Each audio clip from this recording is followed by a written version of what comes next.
আপনি কি কখনো ভেবেছেন কেন আমরা পকেটে টাকা না থাকলেও দামি স্মার্টফোন বা নামি ব্র্যান্ডের জুতো কেনার জন্য পাগল হয়ে যাই? কেন একজন সাধারণ আয়ের মানুষও কিস্তিতে আইফোন কেনেন? এর পেছনে আছে দুনিয়ার সবচেয়ে বড় মার্কেটিং ট্র্যাপ, যাকে বলা হয় স্ট্যাটাস গেমিং। বড় বড় কোম্পানিগুলো আপনাকে কেবল পণ্য বিক্রি করছে না, তারা আপনাকে এক ধরনের নকল সম্মান বা স্ট্যাটাস বিক্রি করছে।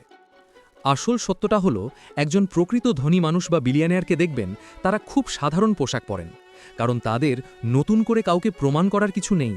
কিন্তু আমরা যারা মধ্যবিত্ত, আমাদের সবসময় ভয় লাগে পাছে লোকে আমাদের গরিব ভাবে। আর এই ভয়কেই সুকৌশলে কাজে লাগায় দামি ব্র্যান্ডগুলো।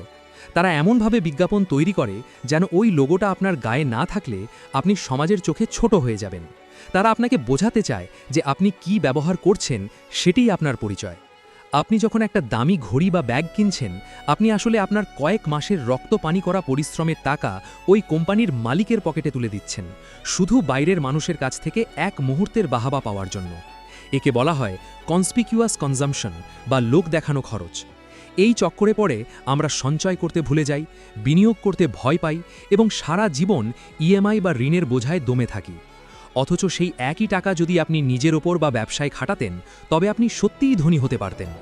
কোম্পানিগুলো চায় আপনি সবসময় অভাবী এবং ক্ষুধার্ত থাকুন, যাতে তাদের নতুন নতুন মডেলের পণ্যগুলো আপনি বারবার কেনেন। তারা আপনাকে একটি ইঁদুর দৌড়ে নামিয়ে দিয়েছে, যেখান থেকে জেতার কোনো উপায় নেই। মনে রাখবেন, দামি পোশাক আপনার শরীর ঢাকতে পারে, কিন্তু আপনার খালি পকেট কোনোদিন ঢাকতে পারে না। সম্পদ তৈরি হয় ত্যাগের মাধ্যমে, লোক দেখানো খরচে নয়। এখন আপনিই সিদ্ধান্ত নিন, আপনি কি সত্যিই সম্পদশালী হতে চান, নাকি কেবল মানুষের কাছে বড়লোক সাজার অভিনয় করতে চান? আপনার কেনা শেষ দামি জিনিসটা কি আসলেই আপনার প্রয়োজন ছিল, নাকি কেবল চারপাশের মানুষকে দেখানোর জন্য? একবার বুক হাত দিয়ে ভেবে দেখুন তো, আপনি কি ব্র্যান্ডের মালিক হচ্ছেন, নাকি ব্র্যান্ড আপনাকে নিজের গোলাম বানিয়ে রাখছে? কমেন্টে আপনার সততার প্রমাণ দিন এবং জানান আপনার শেষ কেনা দামি জিনিসটি কী ছিল।